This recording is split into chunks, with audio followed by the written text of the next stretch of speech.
Hi നമസ്കാരം. അറിവിന്റെ പേടകത്തിലേക്ക് എല്ലാവരെയും സ്വാഗതം ചെയ്യാണ്. ആദ്യത്തെ ചോദ്യം നോക്കിയേ മക്കളെ.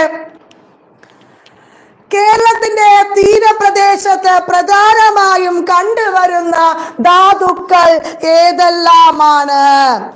ഏതെല്ലാമാണ് അവിടെ ആൻസർ? മോണോസൈറ്റ് ആണോ, ഇൽമനൈറ്റ് ആണോ, സിർമോൺ ആണോ, ഇവയെല്ലാമാണോ? ഏതാണ് അവിടെ ആൻസർ ആയിട്ട് വരിക? ഏതാണ് ആൻസർ? ഓപ്ഷൻ ഡി, ഇവയെല്ലാമാണ് അല്ലെ. എന്താണ്? ഓപ്ഷൻ ഡി ആണ് അവിടെ.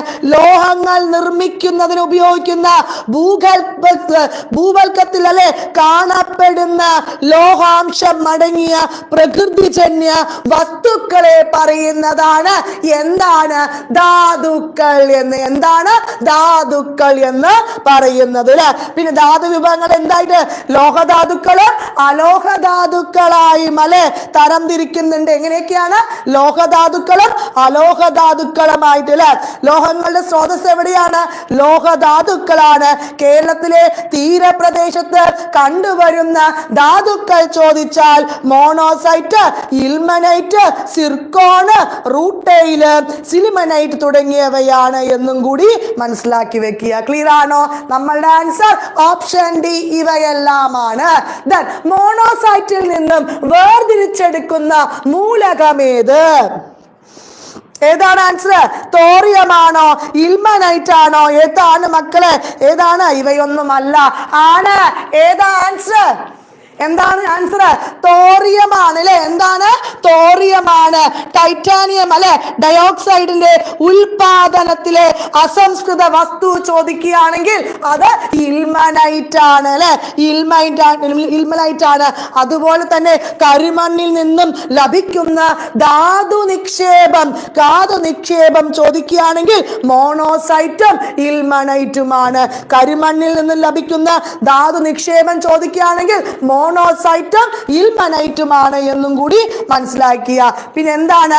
ബ്രീഡർ ന്യൂക്ലിയർ റിയാക്ടറുകളിൽ ഉപയോഗിക്കുന്ന ധാതു ഏതാണ്?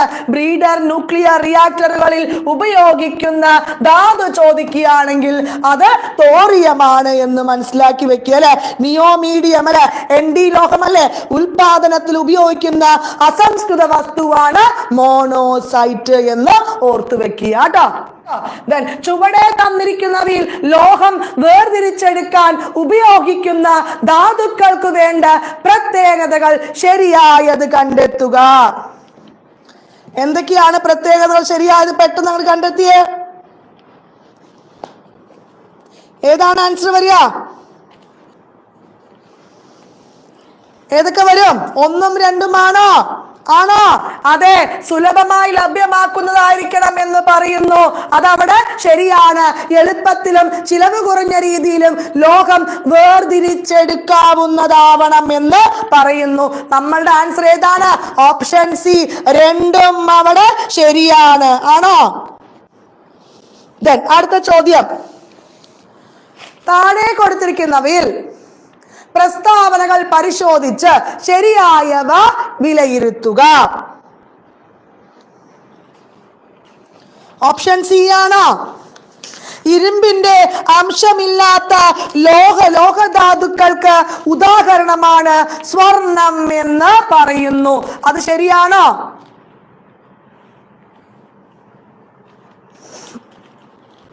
ശരിയാണോ?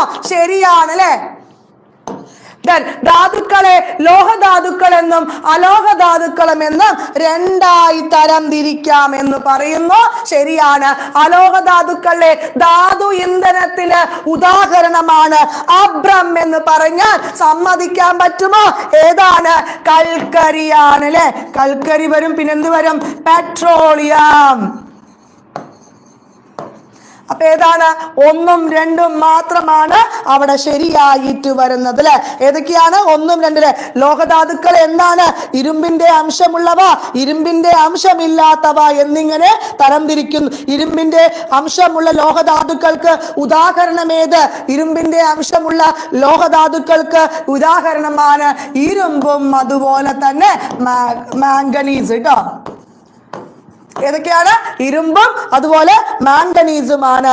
പിന്നെ അംശമില്ലാത്തയാണെങ്കിൽ എന്ത് വരും? ചെമ്പ് വരും, വെള്ളി വരും, പിന്നെ ബോക്സൈറ്റ്, സ്വർണം എന്നിങ്ങനെ വരും അല്ലെ.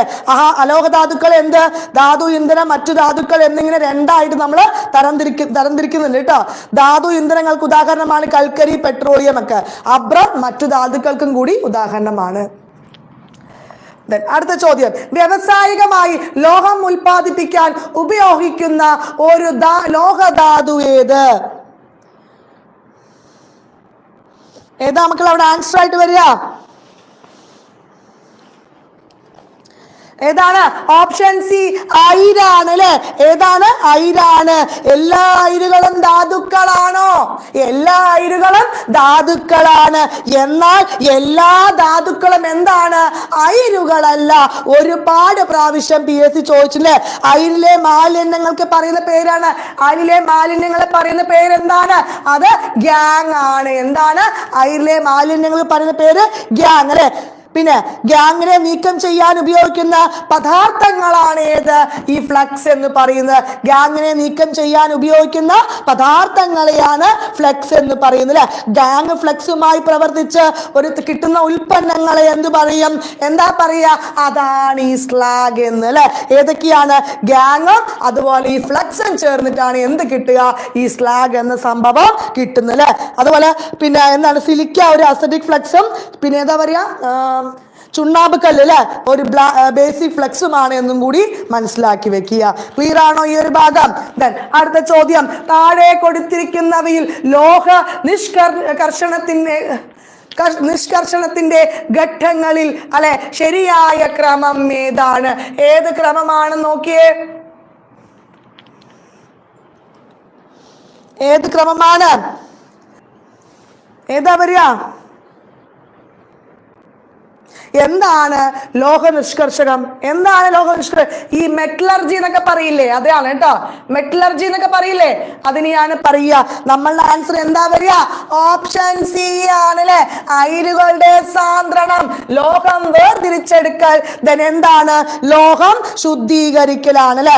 ഒരു അയിരിൽ നിന്നും അല്ലെ ശുദ്ധലോഹം വേർതിരിക്കുന്ന വരെയുള്ള മുഴുവൻ പ്രക്രിയയെ ചേർന്ന് പറയുന്നതാണ് എന്ത്? ലോഹ നിഷ്കർഷണം എന്ന് അല്ലെങ്കിൽ മെറ്റലർജി എന്ന് മനസ്സിലാക്കുക. അടുത്ത ചോദ്യം, അയിരിനെ സാന്ദ്രണം ചെയ്യുന്ന പ്രധാന മാർഗങ്ങൾ എന്തെല്ലാമാണ്?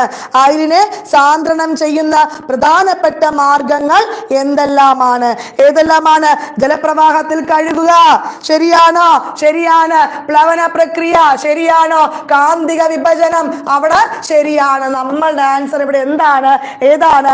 ഇവയെല്ലാമാണ് അല്ലെ. ഭൂവൽക്കത്തിൽ നിന്നും ലഭിക്കുന്ന അല്ലെ നമ്മുടെ ഭൂവൽക്കത്തിൽ നിന്നും ലഭിക്കുന്ന ഏതാണ്? അയിരിൽ അടങ്ങിയിരിക്കുന്ന ഗ്യാങ് നീക്കം ചെയ്യുന്ന പ്രക്രിയയെ പറയുന്നതാണ് എന്താ പറയുക? സാന്ദ്രണം എന്ന് അല്ലെ. ഭൂവൽക്കത്തിൽ നിന്നും പറഞ്ഞേ അയിരിൽ അടങ്ങിയിരിക്കുന്ന ഗ്യാങ്ങിനെ നീക്കം ചെയ്യുന്ന പ്രക്രിയയാണ് എന്ത്? സാന്ദ്രണം എന്ന് പറയുക അല്ലെ. പിന്നെ അയിര് സാന്ദ്രണം കൂടിയതും ആണോ? അപദ്രവ്യം സാന്ദ്രത കുറഞ്ഞതും ആകുമ്പോൾ സാന്ദ്രണം ചെയ്യുന്ന മാർഗം ഏതാണ്? ഏതാണ്? ജലപ്രവാഹത്തിൽ കഴുകിയെടുക്കുകയാണ് എന്നും കൂടി ഓർത്തു വെക്കുക കേട്ടോ. അടുത്ത ചോദ്യം, വായുവിന്റെ അസാന്നിധ്യത്തിൽ അയിരിനെ അതിന്റെ ദ്രവണാംഗത്തെക്കാൾ കുറഞ്ഞ താപനിലയിൽ ചൂടാക്കുന്ന പ്രക്രിയ പറയുന്ന പേരെന്താണ്? ഏത് പ്രക്രിയയാണ് പറയുന്നത്? ഏത് പ്രക്രിയയാണ് മക്കളെ? കാൽസിനേഷൻ. എന്താണ്? കാൽസിനേഷൻ ആണ് അല്ലെ. ഏതാണ് ആൻസർ വരിക? ഓപ്ഷൻ ബി കാൽസിനേഷൻ അല്ലെ. ലോഹം അല്ലെ ലോഹ കാർബണേറ്റുകളുടെയും ഹൈഡ്രോക്സുകളുടെയും വിഘടിച്ച് ഓക്സൈഡായി മാറുന്ന പ്രക്രിയയെ പറയുന്നതാണ് എന്ത്? കാൽസിനേഷൻ. എന്താണ്? അതുപോലെ തന്നെ റോസ്റ്റിംഗ്. എന്താണ് റോസ്റ്റിംഗ്? വായുവിന്റെ അല്ലെ അസാന്നിധ്യത്തിൽ അയിരിനെ അതിന്റെ ദ്രവണാംഗത്തെക്കാൾ കുറഞ്ഞ താപനിലയിൽ ചൂടാക്കുന്ന പ്രക്രിയയെ പറയുന്നതാണ് റോസ്റ്റിംഗ് അല്ലെ. റോസ്റ്റ് ചെയ്യുക അല്ലെ, റോസ്റ്റിംഗ് ആണ്. പിന്നെന്താണ്? ഓക്സിഡൈസ് ആക്കി അയിരിൽ നിന്നും ലോഹം വേർതിരിച്ചെടുക്കാൻ ഉപയോഗിക്കുന്ന രീതിയാണ് എന്ത്? നിരോക്സീകരണം എന്ന് പറയുന്നത് കേട്ടോ. താഴെ കൊടുത്തിരിക്കുന്നവയിൽ ലോഹ ശുദ്ധീകരണത്തിന്റെ മാർഗങ്ങൾ തിരിച്ചറിയുക. ശ്വേതനമാണോ? ലീച്ചിങ് ആണോ? വൈദ്യുതി വിശ്ലേഷണമാണോ? പ്ലവന പ്രക്രിയ ആണോ? ഏതൊക്കെയാണ് വരിക? ഏതാ പറയുക നമുക്ക്? സ്വേദനം വരും അല്ലെ? ലീച്ചിങ് വരുമോ? ലീച്ചിങ് വരില്ല. എന്തുകൊണ്ടാണ്?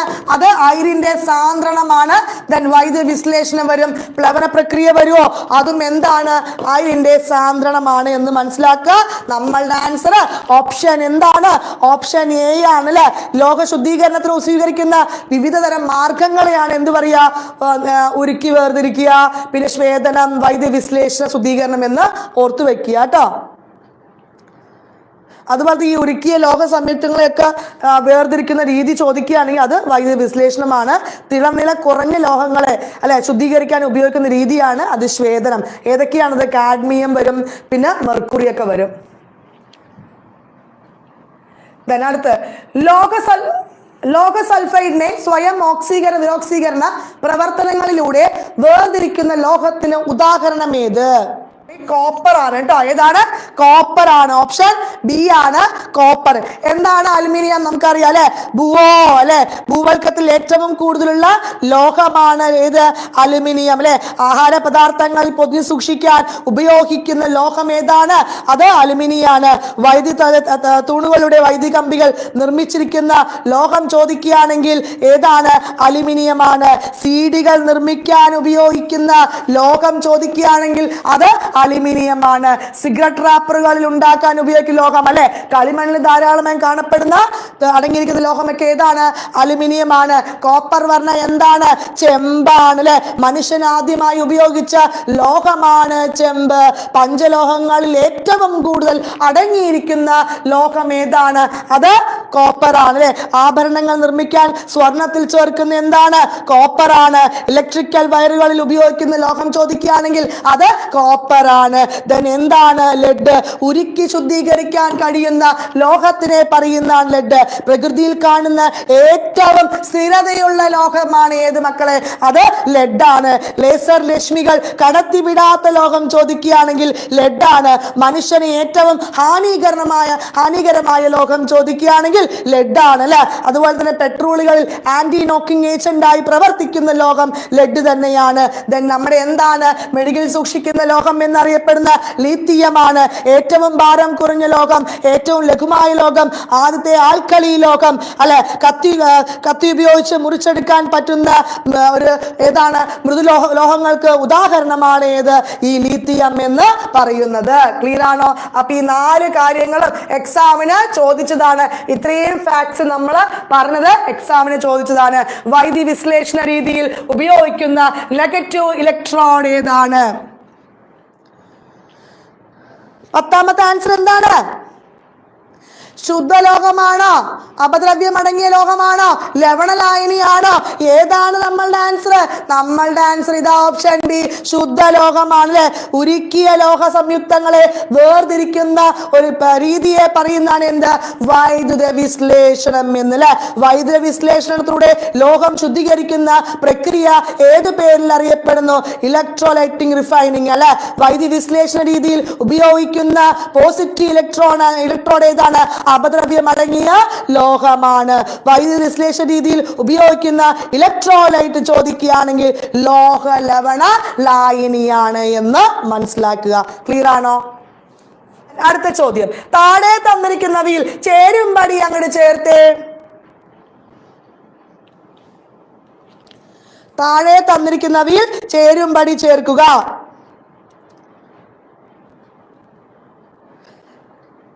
ലവണലായനിയോ? ലവണലായനി എന്താണ്? വൈദ്യുതി വിശ്ലേഷണ രീതിയിൽ ഉപയോഗിക്കുന്ന ഇലക്ട്രോലൈറ്റ് ആണ് എന്ത്? ലോഹ ലവണലായനി ട്ടോ.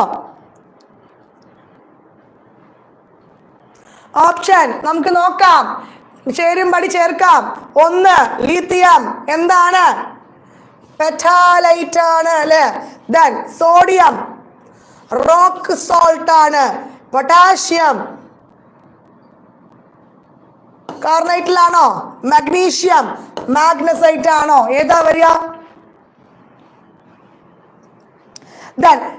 താഴെ തന്നവയിൽ ശരിയായ ജോഡി ഏതെല്ലാമാണ്? താഴെ തന്നവയിൽ ശരിയായ ജോഡി ഏതാണ്? മഗ്നീഷ്യത്തിന്റെ ഏതൊക്കെയാ വരും? മഗ്നീഷ്യത്തിന് ഡോളമൈറ്റ് വരും, കാൽസൈറ്റ് വരും ട്ടോ. പൊട്ടാഷ്യം എന്താ പറയുക, സാൾട്ട് പീറ്റർ വരും. സോഡിയം അബിക്കോള്, ചില്ലി സാൾട്ട് പീറ്റർ, ബൊറാക്സ് വരുന്നുണ്ട്. ലീത്തിയത്തിന്റെ അയിരാണെങ്കിൽ സ്പോട്ട് മൈന്, ലെപ്ട്രോളൈറ്റ് വരും തോന്നുന്നു. ഏതാ മക്കൾ ഇതിൽ ആൻസർ വരിക?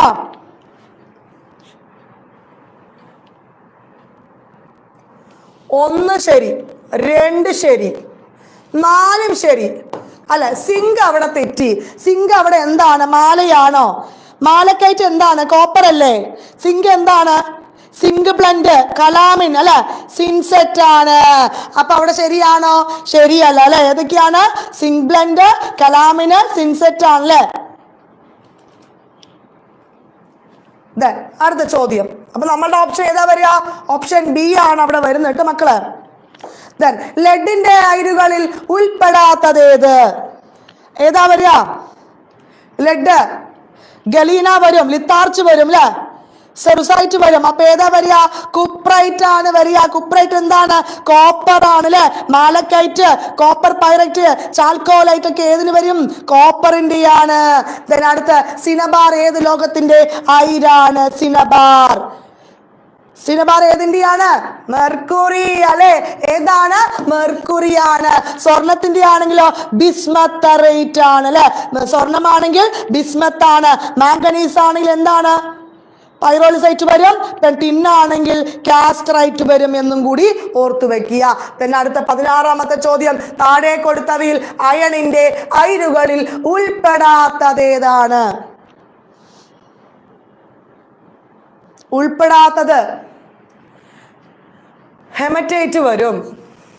ബറൈറ്റ് അവിടെ വരുമോ? ബറൈറ്റ് വരില്ല. ടിൻകൽ, ടിൻകൽ വരില്ല. മാഗ്നറ്റൈറ്റ്, സീഡറൈറ്റ്, അതൊക്കെയല്ല വരിക. ഓപ്ഷൻ ബി ആണോ?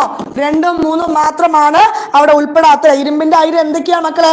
ഹെമറ്റൈറ്റ് വരും, മാഗ്നറ്റൈറ്റ് വരും, സിഡറൈറ്റ്, പിന്നെ എന്താണ്? അയേൺ പൈററ്റിക്സ് കൂടി വരുന്നതാണ് കേട്ടോ. അടുത്ത ചോദ്യം നോക്കാം. ആറ്റം എന്ന പദം ആദ്യമായി ഉപയോഗിച്ചത് ആരാണ്? ആറ്റം എന്ന പദം ആദ്യമായി ഉപയോഗിച്ചത് ആരാണ്? ആരാണ്? നമുക്കെല്ലാം അറിയുന്ന കാര്യമാണ് അല്ലെ. ഒരു പദാർത്ഥത്തിന്റെ രാസപരമായ ഏറ്റവും ചെറിയ കണികയാണ്. നമുക്കറിയാം ആറ്റം എന്ന പദം ആദ്യമായി ഉപയോഗിച്ചത് ഓസ്റ്റുവാർഡ് ആണ്. ആരാണ്? ജോൺ ഡാൾട്ടൺ എന്താണ്? ആറ്റം കണ്ടെത്തിയതാണ്. ആറ്റം എന്ന പദം ആദ്യമായി ഉപയോഗിച്ചത് ആരാണ്? പറഞ്ഞേ. ഓസ്റ്റുവാർഡ് ആണ് എന്ന് മനസ്സിലാക്കുക. പിന്നെ ഡെമോക്രീറ്റ്സ് എന്താണ്? ആധുനിക ആറ്റോമിക ചിന്തയുടെ പിതാവാണ് അല്ലെ. എന്താണ്? ആധുനിക ആറ്റോമിക ചിന്തയുടെ പിതാവാണ്. ആറ്റം എന്ന ഗ്രീക്ക് പദത്തിന് വാക്ക് എന്താണ്? ആറ്റമോസ് ആണ്. ആറ്റമോസ് എന്ന വാക്കിന് അർത്ഥം എന്താണ്? വിഭജിക്കാൻ കഴിയാത്തത് അല്ലെ. ആറ്റം എന്ന പദമാണെങ്കിൽ ഓസ്റ്റുവാർഡ് ആണ് എന്നും കൂടി മനസ്സിലാക്കി വെക്കുക. അടുത്ത ചോദ്യം. പദാർത്ഥത്തിന്റെ ഏറ്റവും ചെറിയ കണിക ആറ്റമാണെന്ന് കണ്ടെത്തിയ ശാസ്ത്രജ്ഞൻ ആര്? 18ാമത്തെ ചോദ്യം. ഏതാണ്? ഏറ്റവും ചെറിയ ആണെന്ന് കണ്ടെത്തിയത് ആരാണ്? ജോൺ ഡാൾട്ടൺ ആണ് അല്ലെ. ആരാ മക്കളെ? ഓപ്ഷൻ ഡി, ജോൺ ഡാൾട്ടൺ ആണ്.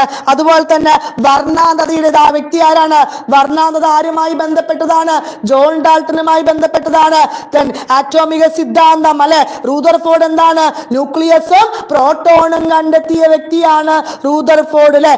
ജെ തോമസ് എന്താണ്? ഇലക്ട്രോൺ കണ്ടെത്തിയ വ്യക്തി. ആരാണ്? ഇലക്ട്രോൺ കണ്ടെത്തിയ വ്യക്തി. ബെർസേലിയസ് എന്താണ്? സെലീനിയം, തോറിയം, പിന്നെന്താണ്? സിലിക്കൺ എന്നിവ കണ്ടെത്തിയ വ്യക്തിയാണ് ആര്? ബെർസേലിയസ് എന്ന് ഓർത്തു വെക്കുക. അടുത്ത ചോദ്യം. ഒരു ആറ്റത്തിന്റെ ഐഡന്റിറ്റി കാർഡ്, ഫിംഗർ പ്രിന്റ് എന്നിങ്ങനെ അറിയപ്പെടുന്നത് ഏതു കണികയാണ്? ഏത് കണികയാണ് മക്കളെ? ഇലക്ട്രോൺ ആണോ? ന്യൂട്രോൺ ആണോ? പ്രോട്ടോൺ ആണോ? ന്യൂക്ലിയസ് ആണോ? ഏതാണ്? നമുക്കറിയാം പ്രോട്ടോൺ ആണ് അല്ലെ. ആറ്റത്തിലെ പോസിറ്റീവ് ചാർജ് ഉള്ള കണമാണ് പ്രോട്ടോൺ. ആരാണ് കണ്ടെത്തിയത്? ഏണസ്റ്റ് റൂദർഫോർഡ് ആണ് അല്ലെ. ആരാണ്? ഏണസ്റ്റ് റൂദർഫോർഡ് ആണ് എന്നും കൂടി മനസ്സിലാക്കുക. അതുപോലെ പ്രോട്ടോണിന്റെ മാസിന് തുല്യമായത് ഏതാണ്? ഒരു ഹൈഡ്രജൻ ആറ്റത്തിന്റെ മാസ് ആണ് എന്നും കൂടി ഓർത്തു വെക്കുക. ഒരു ആറ്റത്തിലെ പ്രോട്ടോണുകളുടെയും ഇലക്ട്രോണുകളുടെയും എണ്ണം എപ്പോഴും എങ്ങനെയായിരിക്കും? തുല്യമായിരിക്കും അല്ലെ. ഇലക്ട്രോൺ എന്താണ് മക്കളെ? ഇലക്ട്രോൺ കണ്ടെത്തിയത് കണ്ടെത്തിയത് ജെ തോംസൺ ആണ് ഇലക്ട്രോൺ കണ്ടെത്തിയത്. ഇലക്ട്രോണിന്റെ ചാർജ് കണ്ടെത്തിയതാണെങ്കിൽ അത് മില്ലിക്കൻ ആണ് എന്നും കൂടി മനസ്സിലാക്കി വെക്കുക. then അടുത്ത് എന്താണ്, ഇലക്ട്രോൺ കിട്ടിയില്ലേ, അടുത്ത പ്രോട്ടോണുകളുടെയും ഇലക്ട്രോണുകളുടെ എണ്ണം നമ്മൾ എന്തു പറഞ്ഞു, അവിടെ തുല്യമാണ് എന്ന് പറഞ്ഞു. then അടുത്ത ചോദ്യം, ആണവ നിലയങ്ങളിൽ ഉപയോഗിക്കുന്ന ഹൈഡ്രജന്റെ ഐസോടോപ്പ് എന്ത്? ആണവ നിലയങ്ങളിൽ ഉപയോഗിക്കുന്ന ഹൈഡ്രജന്റെ ഐസോടോപ്പ് ന്യൂക്ലിയസോ ഏതാണ്? ന്യൂക്ലിയസ് നമുക്കറിയാലോ എന്താണ്, ആറ്റത്തിലെ കേന്ദ്ര ഭാഗമായ ന്യൂക്ലിയസിൽ കാണാൻ നമുക്കറിയാം പ്രോട്ടോണും ന്യൂട്രോണുമാണ്. അതുപോലെ ആറ്റത്തിന്റെ മുഴുവൻ മാസം കേന്ദ്രീകരിച്ച് ഏതിലാണ്? ന്യൂക്ലിയസിലാണ് കേട്ടോ. ഏതാണ്? ട്രിഷ്യമാണോ, ഡ്യൂട്ടീരിയമാണോ, പ്രോട്ടിയമാണോ, കാർബൺ 12 ആണോ? നമ്മളുടെ ആൻസർ അവിടെ ഡ്യൂട്ടീരിയമാണ് അല്ലെ. ഒരേ ആറ്റോമിക നമ്പറും വ്യത്യസ്ത മാസ് നമ്പറും ഉള്ള ഒരു മൂലകത്തിന്റെ വ്യത്യസ്ത ആറ്റങ്ങളെ പറയുന്നതാണ് ഐസോടോപ്പ് എന്ന്. ആരാണ് ഐസോടോപ്പ് കണ്ടെത്തിയത്? ഫെഡറിക് സോഡി ആണ് അല്ലെ. ഹൈഡ്രജന്റെ ഐസോടോപ്പ് ഏതൊക്കെയാണ്? പ്രോട്ടിയം, ഡ്യൂട്ടീരിയം, ട്രിഷ്യം എന്നും കൂടി ഓർത്തു വെക്കുക അല്ലെ. അതുപോലെ ഹൈഡ്രജന്റെ റേഡിയോ ആക്റ്റീവ് ഐസോടോപ്പ് ആണെങ്കിൽ ട്രിഷ്യം ആണ് എന്നും കൂടി ഓർത്തു വെക്കുക. പരമാണു സിദ്ധാന്തം ആവിഷ്കരിച്ച ആദ്യ ഭാരതീയനാരാണ്? പരമാണു സിദ്ധാന്തം ആവിഷ്കരിച്ച ആദ്യ ഭാരതീയ ആരാണ്? കണാദനാണ് അല്ലെ. പ്രഫുല്ല ചന്ദ്ര റോയ് എന്താണ്? ഫാദർ ഓഫ് ഇന്ത്യൻ കെമിസ്ട്രി എന്നറിയപ്പെടുന്നു. താഴെ കൊടുത്തിരിക്കുന്ന പ്രസ്താവന പരിശോധിച്ച് തെറ്റായവ തിരഞ്ഞെടുക്കുക. ആറ്റത്തിന്റെ മാതൃക ആദ്യമായി അവതരിപ്പിച്ച ശാസ്ത്രജ്ഞനാണ് ഏണസ്റ്റ് റൂദർഫോർഡ് എന്ന് പറഞ്ഞാൽ അവിടെ സമ്മതിക്കാൻ പറ്റുമോ? അത് തെറ്റാണ്. ആരാണ് മക്കളെ? ആരാണ്? ജെ തോംസൺ ആയിരുന്നു അല്ലെ. നീൽസ് ബോറിന്റെ ആറ്റം മാതൃക അറിയപ്പെടുന്നത് ബോർ മാതൃകയാണ് എന്ന് പറയുന്നു. അതവിടെ ശരിയാണ്. ആറ്റത്തിന്റെ അനിശ്ചിതത്വ സിദ്ധാന്തം ആവിഷ്കരിച്ചത് യുഗൻ ഗോൾഡ്സ്റ്റീൻ ആണ് എന്ന് പറയുന്നു. അതവിടെ എന്താണ്? ശരിയാണോ? ആണോ? അല്ല. ആരാണ്? ആൻസർ പറഞ്ഞേ. ആറ്റത്തിന്റെ അൺസർട്ടനിറ്റി പ്രിൻസിപ്പിൾ എന്ന് പറയില്ലേ, ഹൈസൻബർഗ് ആണ് മക്കൾ. ആരാണ്? ഇതൊക്കെ ഒരുപാട് പ്രാവശ്യം PSC ചോദിച്ചാണ്. ഹൈസൻബർഗ് ആണ്. അപ്പൊ ഏതൊക്കെയാണ്? 1ഉം 3ഉം മാത്രം അവിടെ എന്താണ്? തെറ്റായവയാണ് അല്ലെ. തെറ്റായവയാണ് എന്നല്ലേ. റൂദർഫോർഡിന്റെ ആറ്റം മാതൃകയിലെ നൂതനകൾ പരിശോധിച്ച് ആറ്റം മാതൃക ആദ്യമായി അവതരിപ്പിച്ച ശാസ്ത്രജ്ഞനാണ് ആര്? നീൽസ് ബോർ എന്ന് പറയുന്നത് അല്ലെ. ഗോൾഡ് ഫോയിൽ പരീക്ഷണത്തിലൂടെ ആറ്റത്തിന്റെ മാതൃക തയ്യാറാക്കിയ ശാസ്ത്രജ്ഞനാണെങ്കിൽ ഏണസ്റ്റ് റൂദർഫോർഡ് ആണ് എന്നും കൂടി ഓർത്തു വെക്കുക. 23ാമത്തെ ചോദ്യം, താഴെ നൽകിയിരിക്കുന്ന സൂചനകളുടെ അടിസ്ഥാനത്തിൽ ഉത്തരം തിരഞ്ഞെടുക്കുക. എന്താണ്? വൈദ്യുതി കടത്തിവിട്ട് ചില ദ്രാവക പദാർത്ഥങ്ങളെ ഘടകങ്ങളാക്കി മാറ്റണമെന്ന് കണ്ടെത്തി. പിന്നെ വൈദ്യുതി വിശ്ലേഷണ നിയമം ആവിഷ്കരിച്ചു. നിങ്ങൾക്കറിയാം വൈദ്യുതിയുടെ പിതാവ് എന്നറിയപ്പെടുന്നത് ആരാണ്? നമുക്ക് എല്ലാവർക്കും അറിയാം. അവിടെ ആൻസർ മൈക്കൽ ഫാരഡേ ആണെന്ന് അല്ലെ. മൈക്കൽ ഫാരഡേ ആണെന്ന് മനസ്സിലായോ? വൈദ്യുതിയുടെ പിതാവ് എന്നറിഞ്ഞാൽ നമുക്കറിയാം മൈക്കൽ ഫാരഡേ ആണ്. ഹംബ്രി ഡേവി എന്താണ്? ഹംബ്രി ഡേവി ഫസ്റ്റ് ഓപ്ഷൻ എന്താണ്? പദാർത്ഥങ്ങളിൽ വൈദ്യുതി ചാർജ് ഉണ്ടെന്ന് മനസ്സിലാക്കിയ ശാസ്ത്രജ്ഞനാണ് ആര്? ഹംബ്രി ഡേവി അല്ലെ. വൈദ്യുതി ഉപയോഗിച്ച് സംയുക്തങ്ങളിൽ നിന്ന് മൂലകങ്ങൾ വേർതിരിച്ചെടുത്ത വ്യക്തി. പൊട്ടാഷ്യം, സോഡിയം, പിന്നെ മഗ്നീഷ്യം ഒക്കെ വേർതിരിച്ചു അല്ലെ. ജൂലിയസ് പ്ലക്കർ എന്താണ്? വളരെ താഴ്ന്ന മർദ്ദത്തിൽ വാതകങ്ങൾ വൈദ്യുതി കടന്നു പോകുന്നു കണ്ടെത്തിയ വൈദ്യുതി ഡിസ്ചാർജ് ആരുമായി ബന്ധപ്പെട്ടതാണ്? Julius Jan. Heinrich reach Geissler എന്താണ്? 1857 ഡിസ്ചാർജ് ട്യൂബിന് രൂപം കൊടുത്ത ജർമ്മൻ ശാസ്ത്രജ്ഞനാണ് ഹെൻറിച്ച് റീച്ച് എന്നും കൂടി ഓർത്തു വെക്കുക. അടുത്ത ചോദ്യം, പി സബ്ഷെല്ലിന്റെ ആകൃതി എന്താണ്? പി സബ്ഷെല്ലിന്റെ ആകൃതി എന്താണ്? എന്താകൃതിയാണ്? ഓപ്ഷൻ ബി അല്ലെ. എങ്ങനെയാണ്? ഡംബൽ ആണ് അല്ലെ. എന്താണ് സബ്ഷെൽ? എന്തൊക്കെയാണ്? SPDF എന്ന പേരിൽ കൊടുത്തിരിക്കുന്ന മൂലകങ്ങളെ അറ്റോമിക ഘടനയുമായി ബന്ധപ്പെട്ട എങ്ങനെയൊക്കെയായിരുന്നു ചില സവിശേഷതകൾ എന്താണ്? എസ് പറഞ്ഞാൽ ഷാർപ്പാണ്. പി എന്താണ്? പി പ്രിൻസിപ്പൾ ആണ്. ഡി ഡിഫ്യൂസ് ആണ്. എഫ് ഫണ്ടമെന്റൽ ആണ് അല്ലെ. പ്രധാന ഊർജ നിലയങ്ങൾ എന്താണ്? തന്നെ ഊർജ നിലയങ്ങൾ കൂടി ഉണ്ടെന്നും കൂടി ഓർത്തു വെക്കുക കേട്ടോ. ഗോളാകൃതി അല്ല, ഡമ്പലാണ്. ഒരുപാട് പ്രാവശ്യം ചോദിച്ചിട്ടുണ്ട് കേട്ടോ. ഗോളാകൃതി എന്താണ്? എസ് വരും. അടുത്ത ചോദ്യം, ഡി സബ്ഷെല്ലിൽ ഉൾക്കൊള്ളാവുന്ന പരമാവധി ഇലക്ട്രോണിന്റെ എണ്ണം എത്രയാണ്? 10 ആണ് അല്ലെ? എത്രയാണ്? 10. 5 2 10 വരില്ലേ? സബ്ഷെൽ ഇലക്ട്രോൺ വിന്യാസങ്ങൾ ഊർജ്ജം കുറഞ്ഞു നിന്നും ഊർജ്ജം കൂടുതലേക്ക് പോകുന്നതിനാണ് എന്ത്? സബ്ഷെൽ ഇലക്ട്രോൺ വിന്യാസം എന്ന് പറയുന്നതും കൂടി മനസ്സിലാക്കുക, ചോദിച്ചിട്ടുണ്ട്. എസ് ആണെങ്കിൽ 2, പി ആണെങ്കിൽ 6, ഡി ആണെങ്കിൽ 10, എഫ് ആണെങ്കിൽ 14 ഇലക്ട്രോൺ വീതം ഉൾക്കൊള്ളുന്നതാണ്. സോഡിയത്തിന് തൊട്ടു മുൻപുള്ള ഉത്കൃഷ്ട മൂലകം ഏത്? സോഡിയത്തിന് തൊട്ടു മുൻപിലുള്ള ഉത്കൃഷ്ട മൂലകം ഏത്? ഏതാ മക്കളെ? ഓപ്ഷൻ എ അല്ലെ, നിയോൺ ആണ് അല്ലെ. പീരിയോഡിക് ടേബിളിൽ എന്താണ്? 18ാം ഗ്രൂപ്പ് മൂലകങ്ങൾ അറിയപ്പെടുന്നതാണ് ഉത്കൃഷ്ടവാതകങ്ങൾ എന്ന് അല്ലെ. അതിൽ ഏതൊക്കെയാണ്? ഹീലിയം വരും, പിന്നെ നിയോൺ വരും, ആർഗൺ, ക്രിപ്റ്റോണ്, റെഡോൺ എന്നിവയാണ് കേട്ടോ. പിന്നെന്താ വരിക? ആർഗൺ, ക്രിപ്റ്റോൺ, സിനോണും കൂടെ വരും കേട്ടോ. അതുപോലെ ഈ പൊട്ടാഷ്യത്തിന് തൊട്ട് മുമ്പുള്ള പീരിയോഡിക് ടേബിളിലെ ഉത്കൃഷ്ട മൂലകം ചോദിച്ചിട്ടുണ്ട്, അത് ആർഗൺ ആണ്. ദെൻ ആറ്റങ്ങൾ നിമ്നോർജ അവസ്ഥയിൽ ആയിരിക്കുമ്പോൾ ഓർബിറ്റുകളിൽ ഇലക്ട്രോൺ നിറയുന്നത് അവയുടെ ഊർജത്തിന്റെ ആരോഹണ ക്രമത്തിലാണ് എന്ന് പ്രസ്താവിക്കുന്ന തത്വം ഏത്? ഏതാ വരിക? ഓപ്ഷൻ ബി വരും അല്ലെ. ഏതാ വരിക? ആഫ്ബ തത്വമാണ് ആൻസർ വരിക അല്ലെ. എന്താണ് ആഫ്ബ തത്വം? ആഫ്ബ എന്ന പദത്തിന് ജർമ്മൻ ഭാഷയിൽ എന്താ പറയുക? കെട്ടിപ്പിടിക്കുക എന്നാണ് അർത്ഥം കേട്ടോ. അപ്പോൾ ഓർബിറ്റുകളുടെ ഈ കെട്ടിപ്പിടുത്തം എന്നാൽ അവ ഇലക്ട്രോണുകൾ കൊണ്ട് പൂരിതമാകുക എന്നാണ് കൂടി അർത്ഥം. ദെൻ ഒരു ആറ്റത്തിലെ പ്രോട്ടോണുകളുടെയും ന്യൂട്രോണുകളുടെയും ആകെ എണ്ണം എന്ത്? ഒരു ആറ്റത്തിലെ പ്രോട്ടോണുകളുടെയും ന്യൂട്രോണുകളുടെയും എണ്ണം, അതിനെ പറയുന്നത് എന്താണ്? ആറ്റോമിക മാസ് ആണ് അല്ലെ. എന്താണ്? ആറ്റോമിക മാസ് ആണ്. ആറ്റോമിക നമ്പർ എന്താണ്? ഒരു ആറ്റത്തിലെ പ്രോട്ടോണുകളുടെയും ആകെ എണ്ണത്തിനെയാണ് സൂചിപ്പിക്കുക അല്ലെ. സെഡ് എന്ന രീതിയിൽ സൂചിപ്പിക്കും. ആറ്റോമിക് മാസ് എങ്ങനെ സൂചിപ്പിക്കുക? എ. മാസ് നമ്പർ ആണ്, ന്യൂട്രോണുകളുടെ എണ്ണമാണ് കേട്ടോ. ന്യൂക്ലിയോണുകളാണെങ്കിലോ ആറ്റത്തിലെ ന്യൂക്ലിയസിന്റെയും പ്രോട്ടോണുകളുടെയും ന്യൂട്രോണുകളുടെയും പൊതുവായി പറയുന്ന പേരാണ്. ദെൻ ഒരേ എണ്ണം ന്യൂട്രോണുകൾ അടങ്ങിയ ആറ്റങ്ങൾ ഏതാണ്? ഒരേ എണ്ണം ന്യൂട്രോണുകൾ അടങ്ങിയ ആറ്റങ്ങൾ ഏതാ മക്കളെ? ഐസോടോപ്പ് ആണോ, ഐസോബാർ ആണോ, ഐസോട്ടോൺ ആണോ? ഏതാ ആൻസർ വരിക? ഐസോട്ടോണുകളാണ് അല്ലെ. ഏതാണ് ഓപ്ഷൻ? അവിടെ ഏതാ വരിക? ഓപ്ഷൻ സി വരും അല്ലെ. ഐസോടോപ്പ് എന്താണ്?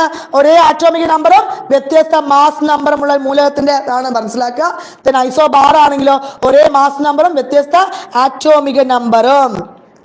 ദെൻ ലുക്കീമിയ ചികിത്സയ്ക്ക് ഉപയോഗിക്കുന്ന ഐസോടോപ്പ് ഏത്? ലുക്കീമിയ ഏതാ വരിക? ഗോൾഡ് 198 ആണ്. ഓപ്ഷൻ എ ആണ് അല്ലെ. കൊബാൾട്ട് 60 എന്താണ്? ക്യാൻസർ ചികിത്സയ്ക്ക്. അയൺ 59 അനീമിയ ചികിത്സയ്ക്ക്. ഫോസ്ഫറസ് ആണെങ്കിൽ സ്കിൻ ബോൺ ക്യാൻസർ ചികിത്സയ്ക്കാണ്. ദെൻ പ്രകൃതിയിലെ കാർബണിന്റെ 99% ഏത് ഐസോടോപ്പാണ്? പ്രകൃതിയിലെ കാർബണിന്റെ 99% ഏത് ഐസോടോപ്പാണ്? കാർബൺ 12 ആണ്. ഏതാണ്? കാർബൺ 12 ആണ് അല്ലെ. കാർബൺ 14 എന്താണ്? റേഡിയോ ആക്റ്റീവ് ഐസോടോപ്പ് ആണ്. കാർബണിന്റെ റേഡിയോ ആക്റ്റീവ് ഐസോടോപ്പ് ആണ്. പോസിറ്റീവ് ചാർജുള്ള അയൺ അറിയപ്പെടുന്ന ഏതു പേരിലാണ്? പോസിറ്റീവ് ചാർജുള്ള അയൺ ഏതു പേരിലാണ് അറിയപ്പെടുന്നത്? ഏതാ മക്കൾ ആൻസർ വരിക? കാറ്റിയോൺ ആണ് അല്ലെ. നെഗറ്റീവ് ചാർജ് ആണെങ്കിൽ അത് ആനിയോൺ ആണ്. ദെൻ അടുത്ത ചോദ്യം നമ്മളുടെ ഏതാണ്? പൗരത്വവുമായി ബന്ധപ്പെട്ട് പഠിക്കാണ്ടായിരുന്നില്ലേ? പൗരത്വവും അവകാശങ്ങളും കടമകളും എന്നല്ലേ. മദർ തെരേസ ഇന്ത്യൻ പൗരത്വം നേടിയ വർഷം എപ്പോഴാണ്? മദർ തെരേസ ഇന്ത്യൻ പൗരത്വം 51 അല്ലെ. 1955 ഇന്ത്യൻ പൗരത്വ നിയമം പാസാക്കിയത്. 1989 ചിരകാല അധിവാസം മുഖേന ലാറി ബേക്കർ എന്ത് ചെയ്തിട്ടുണ്ട്? ഇന്ത്യൻ പൗരത്വം നേടിയിട്ടുണ്ട്.